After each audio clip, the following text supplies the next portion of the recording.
குணா படம் எடுக்கக்குள்ள வந்து சும்மா ஈஸியாக கமல்ஹாசன் சார் போயிட்டார். நான் தான் அவருக்கு டிரைவராக பண்ணியிருந்தேன். ஃபஸ்ட்டு வந்து ஒரு ஹிந்தி படம் எடுத்தாங்க, சஞ்சய் தத் ஸ்ரீதேவி நடித்தது கும்னாம் சொல்லி.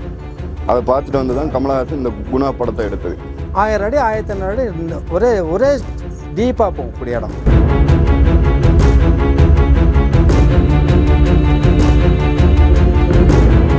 கொடைக்கானலில் சுற்றுலாத்தலம் நிறையா இருக்குது. அதில் ஒரு இடம் பில்லர் ராக்கு.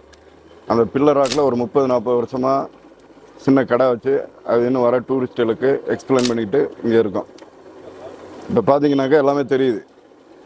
2 பாறை தனித்தனியாக இருக்குது. இது வந்து பில்லர் ராக்கு. முதல்லாம் பார்த்தீங்கன்னாக்கா ஒரு 30 வருஷத்துக்கு முன்னாடி இந்த பில்லர் ராக்கில் இருந்து தான் குறுக்கு வழியில் மேலே ஏறி போனாக்கா குணா கேவ்ஸ்ன்னு சொல்லியிருக்கோம்.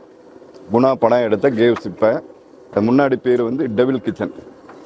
ஒரு 30-40 வருஷத்துக்கு முன்னாடி மதுரையிலேருந்து ஒரு தொழிலதிபர் சுற்றி பார்க்க வந்தப்போ அப்படியே நடந்து போகும்போது அவங்க ரிலேட்டிவ் உள்ளே விழுந்துட்டாங்க. அதனால வந்து அதை மூடி அதுக்கு பேர் வந்து டெவில் கிச்சன் சொல்லி வச்சுட்டு போனார். ஃபஸ்ட்டு வந்து ஒரு ஹிந்தி படம் எடுத்தாங்க, சஞ்சய் தத் ஸ்ரீதேவி நடித்தது கும்னாம் சொல்லி. அதை பார்த்துட்டு வந்து தான் கமல்ஹாசன் இந்த குணா படத்தை எடுத்தது. அந்த குணா கேவ்ஸுங்கிறது வந்து சின்ன சின்ன ஹோல்ஸாக இருக்கும். இங்கேருந்து அங்கே தாண்டி நிற்கணும். அப்படி நிற்க முடியாமல் பேலன்ஸ் கிடைக்காம உள்ளே விழுந்துருவாங்க. இது வரைக்கும் ஒரு 14 பேர் உள்ளே விழுந்திருக்காங்க. ஒருத்தர் பாடி கூட எடுத்ததில்லை. இந்த மஞ்சுமல் பாய்ஸ்ன்னு சொல்லி இப்போ ஒரு படம் எடுத்திருக்காங்க. அந்த படம் வந்து உண்மையான ரியல் ஸ்டோரி. அந்த படம் எடுக்கிறதுக்கு முன்னாடி ஒரு 5 பேர் வந்தப்போ ஒரு பையன் உள்ளே விழுந்துட்டான். அந்த உள்ளே விழுந்த பையனை கூட வந்தவனே காப்பாற்றி மேலே கொண்டு வந்தது தான் உண்மையான சம்பவம். அந்த கதையை வச்சு இப்போ எடுத்ததுனால தான் மஞ்சுமல் பாய்ஸ் கேவ்ஸ்ன்னு சொல்லி நிறைய கூட்டம் டூரிஸ்ட்டு அதிகமாக வராங்க. வணக்கங்க. கொடைக்கானலில் வந்து இப்போ வந்து பசுமை பள்ளத்தாக்குன்னு பேர் இருக்குது. இதற்கு முன்னாடி பழைய காலத்து பேர் வந்து சூசைட் பாயிண்ட், அதுக்கு பேர்.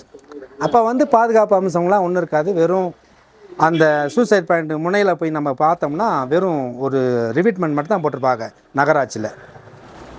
அந்த ரிவிட்மெண்ட்டை தாண்டி சில பேர் போய் ஃபோட்டோ எடுக்கணும்னு முயற்சி பண்ணுவாங்க. அங்கேருந்து அந்த சூசைட் பாயிண்ட் பாறையிலேருந்து நீங்கள் பார்த்தீங்கன்னா கிட்டத்தட்ட ஒரு 80 கிலோமீட்டர் 90 கிலோமீட்டர் வரைக்கும் வெட்டா வெளியான காட்சிகள், இயற்கை காட்சிகள் தெரியும். அப்போ அந்த சூசைட் பாயிண்ட்லேருந்து பார்த்தீங்கன்னு வச்சுங்களேன், அங்கேருந்து வைகை டேம், தேனி, பெரியகுளம் இந்த மாதிரி ஊர்கள்லாம் நிறையா, அதாவது தூரத்துலேருந்து நல்லா அழகாக தெரியும்.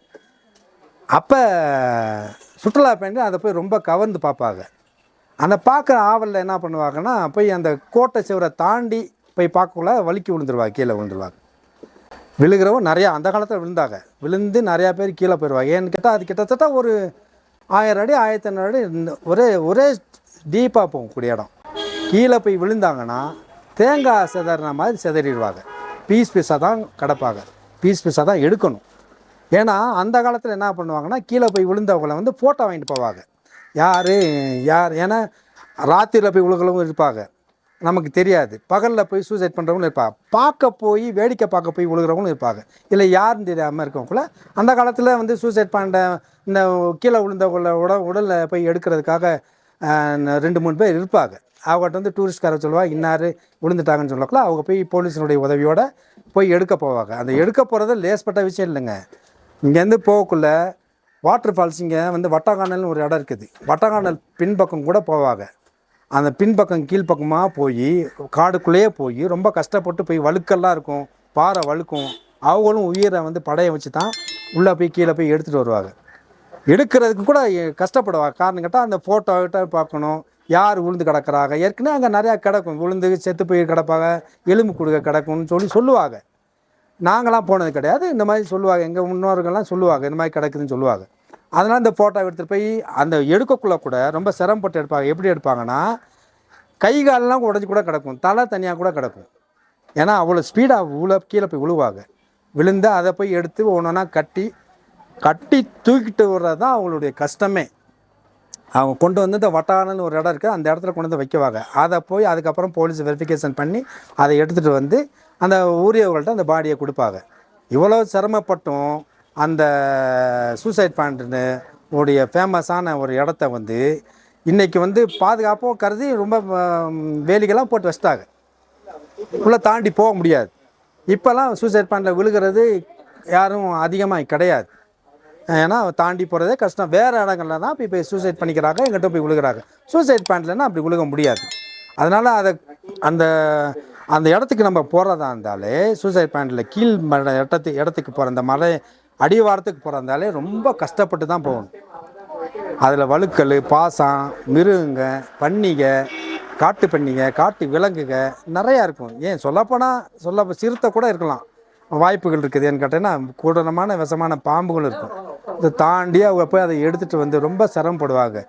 அவங்க வந்து கஷ்டப்பட்டு தான் அதை எடுத்துகிட்டு வந்து இங்கே கொடுப்பாங்க. பாவம், இவ்வளவு சிரமங்களுக்கு இடையில் அந்த சூசைட் பாயிண்டை பார்த்துட்டு இருந்தாங்க. இப்போ வந்து அந்த சூசைட் பாயிண்டில் யாரும் அந்த வரலாறுலாம் ஒன்றும் கிடையாது. காரணம் கேட்டிங்கன்னா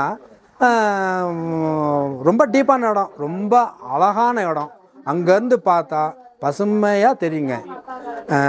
தேனியிலேருந்து வைகை டேம்லேருந்து பெரிய குளத்துலேருந்து எல்லா இடமும் கிட்டத்தட்ட 90 கிலோமீட்டர் 80 கிலோமீட்டர் 90 கிலோமீட்டர் டிஸ்டன்ஸ் பசுமையாக காட்சியளிக்கக்கூடிய இடம் அது. இது இப்போ வரக்கூடிய டூரிஸ்ட் வரக்குள்ள என்ன பண்ணுறாங்க, மன்சூன் டைமில் வரக்குள்ள ஃபுல்லாக மிஸ்ட்டு கவர் ஆகிரும், தெரியல. சூசைட் பாயிண்ட்னா என்னன்னே தெரிய மாட்டேங்குது, சூசைட் பாயிண்ட் பார்க்க முடியலன்னு சொல்லி வருத்தப்படுறாங்க. ஆனால் அது மன்சூன் ஒன்று ஏர்லி மார்னிங் வரணும், இல்லை மழை டைமில் வந்தாலும் க்ளீனாக இருக்கும். நல்லா மழை பெய்யக்கூடிய காலங்கள் வந்தீங்கன்னா மழை பெஞ்ச உடனே அழகாக அந்த மஞ்சு மேகங்கள்லாம் விலகி நமக்கு பசுமை கம்பல் பசுமை போர்வை போற்ற போல காட்சி நமக்கு தெரியும். ரொம்ப அழகாக தெரியும். ரொம்ப அருமையான பார்க்கக்கூடிய இடங்கள்லாம் சுற்றுலா பயணிகள்லாம் கொஞ்சம் காலதாமங்கள் பார்க்காம கொஞ்சம் வெயிட் பண்ணி பார்த்தாங்கனாலும் தெரியும். அதே நேரத்தில் சம்மர் டைம்னு ஒன்று இருக்குது. அந்த சம்மர் டைமில் வந்து பார்த்திங்கன்னா நல்ல அழகாக தெரியக்கூடிய இடங்கள் தான் கொடைக்கானல் வந்து சுற்றுலா பயணிகள் வந்து பார்க்கக்கூடிய இடங்களில் முக்கியமான இடம் சூசைட் பாயிண்ட்டும் தாங்க. சந்தோஷமாக நின்று பார்க்கலாம். அதை வந்து விருப்பப்பட்டும் நம்ம நின்று அந்த வியூ வந்து ரசித்து பார்க்குறதுக்கான இடங்களும் இருக்குது. சம்மர் டைம் இல்லாமல் செகண்ட் சீசனும் ஒரு சீசன் இருக்குது. பூக்கள் நிறைஞ்ச காலங்கள் செப்டம்பர் மாதம். அந்த மாதமும் கொடைக்கானலில் வந்து சுற்றுலா பயணிகள் அதிகமாக வரக்கூடிய நேரங்க. இங்கே வந்து 2 சீசன் ஒன்று இருக்குங்க. ஒன்று ஏப்ரல் மே வந்து நம்ம கொடைக்கானலில் வந்து சுற்றுலா பயணிகள் நிறையா பார்க்கலாம். இது தவிர 2வது சீசனும் இங்கே இருக்குது, செப்டம்பர் அக்டோபர். நல்லாயிருக்கும். அந்த டைம்லேயும் வந்து அந்த கொடைக்கானல் வந்து ரசித்திங்கன்னா ரொம்ப ரொம்ப அழகாக பார்க்கக்கூடிய இடங்க. சூசைட் பாயிண்ட்டுக்கு பக்கத்தில் கால்ஃப் கோர்ஸ் இருக்குது. ரொம்ப அருமையாக பசுமை புல் போன்ற அருமையான இடங்க கால்ஃப் கோர்ஸு. அது வந்து ஃபாரஸ்ட்டு கூட சொந்தமானது. ப்ரைவேட்டு இன்றைக்கி அவங்க ப்ரைவேட்டு வந்து எடுத்து நடத்திக்கிருக்காங்க.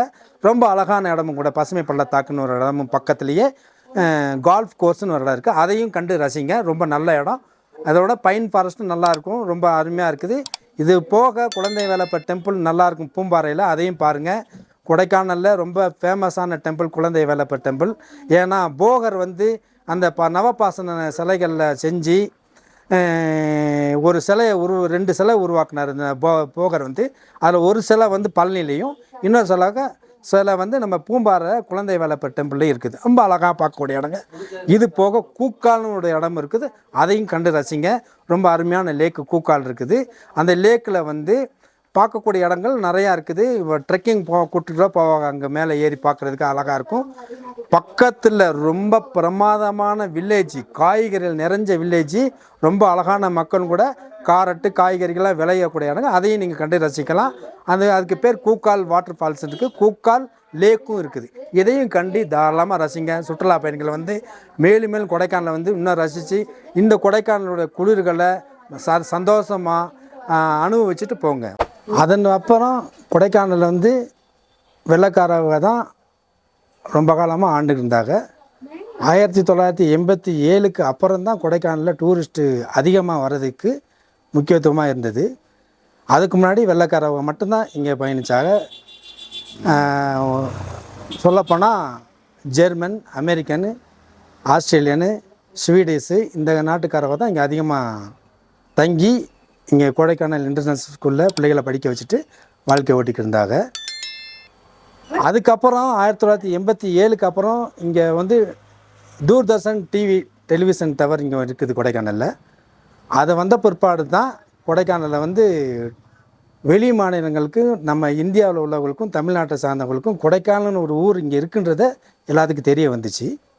ஏன்னு கேட்டால் ஃபோர்காஸ்ட்டை அது மூலயமா அவங்களுக்கு டிவி மூலயமா தூர்தர்ஷன் மூலயமா ஃபோர்காஸ்ட்டை சொல்லிக்கிருந்தாங்க. அப்போ இந்த ஊருடைய தட்பவெப்பம், கொடைக்கானலுடைய மலை, குளிர் பிரதேசம் அப்படின்றத மக்களுக்கு, இந்தியாவில் உள்ள மக்களுக்கு அதிகமாக தெரிய ஆரம்பிச்சு. அதுக்கப்புறம் டூரிஸ்ட் போக்குவரத்து அதிகமாக வந்துட்டு இருந்தாங்க கொடைக்கானலில். அந்த டைமில் நம்ம ஊரில் வந்து குணா அப்படின்ற ஒரு படத்தை எடுக்கிறதுக்காக இங்கே அந்த லொக்கேஷன் கேட்டு வந்தாங்க. அந்த லொக்கேஷன் ஒருத்தர் காமிக்கிறதுக்காக ஒரு இஸ்லாமிய சகோதரர் ஒருத்தர் இருந்தார். அவர் போய் அந்த லொக்கேஷனை காமிச்சார். அப்போ அவருக்கு சாட்டிஸ்ஃபைஸாக இருந்துச்சு. கமலஹாசன் சாருக்கும் இந்த டைரக்டருக்கும் ஓகே, இந்த இடம் சூட்டபுளாக இருக்குன்னு சொன்னார். ஆனால் அதுக்கு முன்னாடி அந்த இடத்தினுடைய பேர் டெவில்ஸ் கிச்சன் தான். யாரும் போக மாட்டாங்க. ஏன்னா வவ்வால் நிறைஞ்சிருக்கும், ரொம்ப இருட்டு நிறைஞ்சிருக்கக்கூடிய இடங்க, அடர்ந்த காடு இருக்கனால அதுக்குள்ளே யாரும் போக மாட்டாங்க. நாளடைவில் அந்த படம் எடுத்த பிற்பாடு அது குணா படமாக மாறிச்சு. ஏன்னா குணா படம் எடுக்கக்குள்ளே வந்து சும்மா ஈஸியாக கமலஹாசன் சார் போயிட்டார். அங்கே எப்படி போனாருன்னா, அவருக்கு பக்கத்தில் ஜெனரேட்டர் வைக்குவாங்க, ஸ்டெப்ஸு கட்டுவாங்க, நிறையா பாதுகாப்பு அம்சத்தோடு தான் அங்கே உள்ளே போக வேண்டிய நிலைமை இருந்துச்சு. அவங்க ஈஸியாக போனாங்க அந்த காலத்தில். அப்போ நான் வந்து அவருக்கு குணா படத்துக்கு டிரைவராக பணியாற்றினேன்.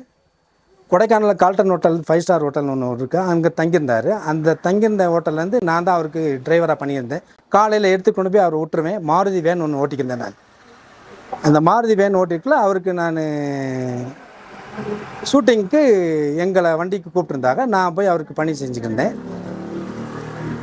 அப்போ காலையில் அதிகாலையில் 6 மணிக்கு அவரை கொண்டு போய் பிக்கப் பண்ணிட்டு போய் அங்கே ஷூட்டிங் ஸ்பாட்டில் இறக்கி விட்டணும். திருப்பி ஈவினிங் தான் அவர் வருவார். லஞ்செல்லாம் கயிறில் போகும், படிக்கட்டில் இறங்கி அந்த ஸ்டெப்ஸில் படிக்கட்டு டெம்பரவரி ஸ்டெப்ஸ் கட்டியிருப்பாங்க, அதை இறங்கி கீழே போய் சாப்பாடு கொடுப்பாங்க. சில நேரத்தில் சாயங்காலம் தான் கமலஹாசன் சொல்கிறார். அதுக்கு முன்னாடியே அந்த இடம் ரொம்ப ஃபேமஸான இடம் தான். ஏன்னு கேட்டிங்கன்னா, இந்த ஷூட்டிங் எடுத்த பிற்பாடு தான் குணா படம், குணா கேவுன்னு வந்துச்சு. அதுக்கு முன்னாடி டெவில்ஸ் கிச்சன் தான் பேர் வந்துச்சு. ஆனால் அதுக்கு முன்னாடி அதை விட கஷ்டப்பட்டு அந்த மலையில் ஏறி போய், பில்லர் ஆக்ஷன் மலையில் ஏறி போய் சிலுவன் ஒன்று நட்டுட்டு வந்தாங்க. அது ஒரு மலையாளத்துக்கார ஃபேமிலி 3 பேர் இருந்தாங்க. அவங்க யாருன்னு சொன்னால், அந்த பில்லர் ஆக்ஸ்லேயே டீ கடை வச்சு அங்கே வேலை பார்த்துக்கிருந்தவர் தான் அந்த இவர். அந்த பில்லர் ஆக்ஸுக்கும் இந்த பில்லர் ஆக்ஸுக்கும் நடுவில் உள்ள பில்லர் ஆக்ஸுக்கு போகிறது தான் ரொம்ப கடினமான விஷயம். அந்த பில்லர் ஆக்ஸு போகிறதே ரொம்ப சவால்கள் எதிர்பார்க்கக்கூடிய இடங்க. அந்த பில்லர் ஆக்ஸ் மேலே உச்சியில் போய் சிலுவை வச்சுட்டு வந்தாங்க. அந்த காலத்தில் சைட்சின் வந்தவங்க, சுற்றுலா பயணிகளுக்கு எல்லாத்துக்குமே தெரியும், இங்கே வந்து ஒரு சிலுவை இருக்கும் பாருங்கன்னு சொல்லி நிறையா ஓட்டுநர்கள்லாம் அதை காமிச்சு சுற்றுலா இடத்துல காமிச்சு அதை பயன்படுத்தியிருக்காங்க. அந்த சமயத்தில் அவர் தான் ரொம்ப ரொம்ப கஷ்டப்பட்டு அந்த சிலுவை கொண்டு போய் வச்சவர். ஆனால் அவருடைய பேர்லாம் இன்றைக்கி நமக்கு தெரியாது. ஆனால் அதுக்கப்புறம் தான் இப்போ வந்து இந்த குணா படம் அப்படி இப்படின்னு வந்து நமக்கு வெளி உலகம் தெரிஞ்சிச்சு. கொடைக்கானல்னு ஒரு ஊர் இருக்குது, குணா படம்னு ஒன்று தெரியுதுன்னு சொல்கிறாங்க. அதுக்கப்புறமா இப்போ இந்த மஞ்சுள் பாய்ஸ்ன்னு சொல்லி ஒரு படம் வந்துருக்குது. அவங்களாம் ஈஸியாக போயிட்டு வந்தவங்க தான். அதோட கடினமாக உழைச்சவர் வந்து யாருக்குமே தெரியாமல் மறைஞ்சிருக்கிறவர் வந்து நம்ம அந்த பில்லர் ஆக்ஸ் மலை மேலே ஏறி போய் சிலுவை நட்டிட்டு வந்தவர் தான். இதுதான் அந்த பில்லர் ஆக்ஸனுடைய வரலாறு. ரொம்ப அருமையான இடங்க கொடைக்கானலில், சுற்றுலா ஸ்தலங்கள் நிறையா இருக்குது. இதில் என்னன்னா, அந்த இடத்துக்கு உள்ளே போய் பாதுகாப்பு கருதி அவங்க ஃபாரஸ்ட் டிபார்ட்மெண்ட் வந்து அனுமதிக்கிறது இல்லை. ஆனால் அந்த காலத்தில் நாங்களாம் ஈஸியாக போயிட்டு வந்திருந்தாங்களாம். எந்த பாதுகாப்பு இல்லாமல் நாங்களாம் ஈஸியாக போயிட்டு வந்திருந்தாங்களாம். ஈஸியாக அந்த கேவுக்குள்ளே போயிட்டு வருவோம், ஒரு பிரச்சனை இல்லை, எந்த பயமும் இருக்காது. இப்போ வந்து நிறையா பயமுறுத்துறாங்க, அதுக்குள்ளே போக முடியாது, அது செய்ய முடியாது, கொள்ள முடியாதுன்னு சொல்கிறாங்க. தவறி விழுறதுக்கான வாய்ப்புகள் இருக்குது. கீழே விழுந்தானா ரொம்ப தூரம் போகிறதுக்கான வாய்ப்பு இருக்குது. விழுந்தவங்களும் இருக்காங்க, நிறையா பேர் விழுந்து கை கால் உடச்சவங்களும் இருக்காங்க. அதை பாதுகாப்பு கருதி அவன் நிறையா பாதுகாத்துருக்காங்க. ஆனால் ஃபாரஸ்ட்டு வனத்துறை அதிகாரிகள் இப்போ அதை பாதுகாக்கிறதுனால யாரும் அனுமதிக்கிறது இல்லை. அதவே இடத்தவே சும்மா உள்ளே போய் பார்க்குறதா இருந்தால் அவங்க பாதுகாப்பு பண்ணி உள்ளே அந்த கேவுக்குள்ளே போய் அனுப்பி அவங்கள பார்க்குறதுக்கு அனுமதி கொடுக்கலாம். சுற்றுலா பயணிகளை பாதுகாத்து உள்ளே போய் அந்த இடங்களை பார்க்குறதுக்கு அனுமதி கொடுக்கலாம். ஏன்னா இப்போ பார்த்தீங்கன்னா குணா பார்க்கில் உள்ள போகிறதா இருந்தால் டிக்கெட் எடுத்துகிட்டு சும்மா போய் மேலாக தான் பார்த்து வர முடியும். உள்ளெல்லாம் கேவ்ஸ்லாம் தெரியறதா காமிக்கிறது கிடையாது. அதுக்கான டிக்கெட்லாம் அவங்க வசூல் பண்ணிக்கிறாங்க. ஆனால் அதுவில் வனத்துறை அதிகாரிகள் உள்ளே கூட்டிகிட்டு போய் கீழே வரைக்கும் கூட்டிகிட்டு போய் அவளை பார்த்து அனுப்புறதுக்கு கொடுத்தா இன்னும் அந்த பில்லர் ராக்ஸோ டூரிஸ்ட் பிளேஸுக்கோ டூரிஸ்ட்டுகளுக்கோ ரொம்ப சந்தோஷப்படுவாங்க. ஏன்னு கேட்டால் அது அப்படியாப்பட்ட நல்ல அழகான இடம் கூட. அதாவது கமலஹாசன் சார் வந்து அந்த படம் ஃபெயிலியர் ஆச்சு ஆரம்பத்தில், அதுக்கப்புறம் அது ரொம்ப ஃபேமஸ் ஆச்சு. ஏன்னா கமலஹாசன் சார் எடுக்கிற படம் வந்து எப்போயுமே முதல்ல கொஞ்சம் டல்லாக இருந்தாலும் பின்னாடி ரொம்ப பேசக்கூடிய படமாயிரும். காரணம் கேட்டால் குணாபரெல்லாம் அப்படி தான் இருந்துச்சு. ஆனால் ஏன்னு சொல்கிறீங்கன்னா, அந்த டைரக்டர் சார் வந்து படம் எடுக்கக்குள்ள கண் பார்க்குறது வந்து கேமரா காமிக்காது. நம்ம கண்ணில் வந்து எவ்வளோ தூரத்துக்கு பார்க்குறோமோ அதை வந்து கேமரா வந்து காமிக்காது. நான் அவர் அந்த கேவுக்குள்ளே போகக்குள்ள நம்ம கண் பார்த்த அது கேவ் வந்து அவ்வளோ அழகாக இருக்கும், ரொம்ப பிரம்மாண்டமாக இருக்கும். ஆனால் கேமராவில் அந்த அளவுக்கு ரொம்ப பிரம்மாண்டமாக தெரியாது. இதுதான் அந்த படத்தினுடைய இதே. அது எல்லாத்துக்குமே தெரியும். ஈவன் இன்றைக்கி இருக்கார் கமலஹாசன் சார், அவர்கிட்டயே கேட்டுப்பாருங்க. கண்ணில் பார்த்தது வந்து அந்த கேவ் வந்து கேமராவில் காமிக்க முடியாது. அவ்வளோ அழகான பிரம்மாண்டமானது. அதை சுற்றுலா பயணிகளுக்கு ரொம்ப ஆவலாவோட போய் பார்க்க போகிறாங்க. அதை பார்க்க முடியல. காரணம் கேட்டால் பாதுகாப்பை கருதி தடை பண்ணி அனுப்பிச்சி விட்டுறாங்க. ஆனால் அதே ஃபாரஸ்ட் டிபார்ட்மெண்ட்டு என்னென்னமோ ஆக்ஷன் எடுக்கிறாங்க. அவங்களுக்கு பாதுகாப்பு கருதி கொஞ்ச நாச்சும் ஒரு பாதி தூரம்னாச்சும் அவங்கள போய் பார்க்கறதுக்கு அனுமதி கொடுத்தா இன்னும் சுற்றுலா பயணிகள் சந்தோஷப்படுவாங்க. இன்னமும் நல்லாயிருக்கும். கொடைக்கானல் சுற்றுலா வருகை நிறையா இருக்கும். இன்னும் மக்களும் சந்தோஷப்படுவாங்க. சுற்றுலாவே நம்பி இருக்கக்கூடிய கொடைக்கானல் மக்களுக்கும் கொஞ்சம் வருமானங்களும் பெருகும், நல்லாவும் இருக்கும். இதனால் மற்றவங்களும் நல்லா இருப்பாங்க. இதை தான் இந்த கொடைக்கானலுடைய ஒரு முக்கியமான ஒரு எடுத்துக்காட்டாக நாங்கள் எங்கள் தனிப்பட்ட முறையில் நாங்கள் சொல்லிக்கிறோம். பழனி ரோட்டில், கொடைக்கானலில் பழனி ரோட்டில் பேத்துப்பாறைன்னு ஒரு இடம் இருக்குங்க. ரொம்ப பிரம்மாண்டமான வாட்டர் ஃபால்ஸ். கொடைக்கானலே அனைத்து பெய்யக்கூடிய மலைகளும் அங்கே தான் போய் விழுகும். 5 வீடு ஃபால்ஸ்ன்னு சொல்லி அதுக்கு பேர். பேத்துப்பாறைன்ற இடத்துல இருக்குது. அங்கே யானைகள் அதிகமாக வரக்கூடிய இடம், பழங்கள் நிறையா இருக்கக்கூடிய இடங்க, பழங்களும் நிறையா பூத்து குலுங்கக்கூடிய இடங்க தான். ரொம்ப அருமையான வாட்டர் ஃபால்ஸு. அந்த வாட்டர் ஃபால்ஸு ரொம்ப அதாவது எப்படி சொல்லப்போனால் ரொம்ப அபாயகரமான ஃபால்ஸ். அந்த ஃபால்ஸில் விழுந்து இறந்தவங்க அநேகம். அந்த ஃபால்ஸுக்கும் போகிறதுக்கான வாய்ப்புகள் ரொம்ப கடினம். இத்தனைக்கும் தடை பண்ணி தான் மற்ற மக்கள்லாம் போகிறாங்க. இப்போ கூட ரீசெண்டாக ஒரு 2-3 பசங்க விழுந்து இறந்து போயிட்டாங்க. அதுக்கு முன்னாடியே நிறையா பேர் இறந்துருக்காங்க. ஏன் கொடைக்கானல் இன்டர்நேஷ்னல் ஸ்கூலில் படித்த பசங்க கூட அங்கே விழுந்திருக்காங்க.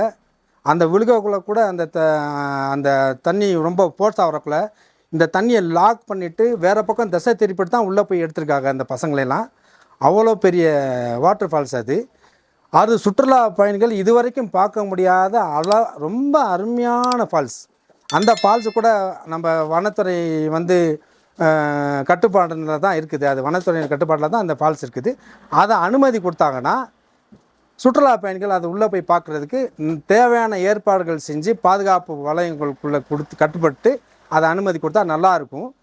உண்மையிலே அந்த கொடைக்கானலில் ரொம்ப ஃபேமஸான வாட்டர் ஃபால்ஸ். இது வரைக்கும் சுற்றுலா பயணிகளுக்கு யாருக்குமே அது தெரியாது. அந்த ஃபால்ஸில் கொடைக்கானலில் பெய்யக்கூடிய அத்தனை மலைகளும் அங்கே தான் போய் விழுகும். அவ்வளோ ஆழமான ஃபால்ஸு, ரொம்ப நல்ல ஃபால்ஸு. அதையும் வனத்துறைக்கு தெரிஞ்சால், வனத்துறை இதை வந்து ஈடுபட்டால் அதை வந்து சுற்றுலா பயணிகளுக்கு தாராளமாக அனுமதி கொடுத்து அவங்கள்ட்ட ஏதோ அவங்க பாதுகாப்பு கருதி அதுக்கு தேவையான வசூல் கூட அவங்க ஏதோ டிக்கெட்டு கட்டணங்களை வசூல் பண்ணிக்கலாம். இது வந்து அவங்க அனுமதி கொடுத்தாங்கன்னா ஃபாரஸ்ட் டிபார்ட்மெண்ட் இது வந்து சுற்றுலா பயணிகளுடைய நலனுக்காக தான் நாங்கள் பேசுகிறோம். சுற்றுலா பயணிகள் நல்லபடியாக இருக்குவாங்க. அவங்களும் வந்து சந்தோஷமாக பார்த்துட்டு போகிறதுக்கு அது ஏற்பாடு ஏதாச்சும் பண்ணால் நல்லாயிருக்கும். ரொம்ப அருமையான ஃபால்ஸு, ரொம்ப அபாயகரமான ஃபால்ஸு. அது 5 வீடு அதுக்கு பேர். 5 வீடு வாட்டர் ஃபால்ஸுன்னு அதுக்கு பேர். ரொம்ப நல்லாயிருக்கும். பேத்துப்பாறைன்னு இடத்துல இருக்குது. பழனி போகிற பாதையில் கொடைக்கானலேருந்து 15 கிலோமீட்டர் டிஃப்ரெண்ட்டில் இருக்குது. கொடைக்கானல் நகரத்துலேருந்து 15 கிலோமீட்டர். பழனிலேருந்து வந்தீங்கன்னா 45 கிலோமீட்டர் முன்னாடியே பேத்துப்பாறைன்னு ஒரு இடத்துல அது அந்த இடம் இருக்குது. சுற்றுலா பயணிகளுக்கு இது நம்ம அதாவது நம்ம ஃபாரஸ்ட் வனத்துறை கொஞ்சம் பாதுகாப்பு கருதி பாதுகாப்பு கொடுத்து அந்த இடத்த அனுமதி கொடுத்தா இன்னமும் சுற்றுலா பயணிகள் நல்ல பலன் பெறுவாங்க. நல்ல இடமும் இருக்குது. அதை தாராளமாக பார்க்கக்கூடிய இடங்களும் இருக்குது. ஆகையினால் நாங்கள் கேட்குறது என்னன்னா, சுற்றுலா பயணிகளுக்கு கொஞ்சம் உதவி செஞ்சு அவங்களும் வந்து சந்தோஷமாக பார்க்குறதுக்கு அனுமதி கொடுத்தீங்கன்னா இன்னும் நல்லாயிருக்கும். இதன் மூலமாக நான் தெரிவிச்சுக்கிறோம்.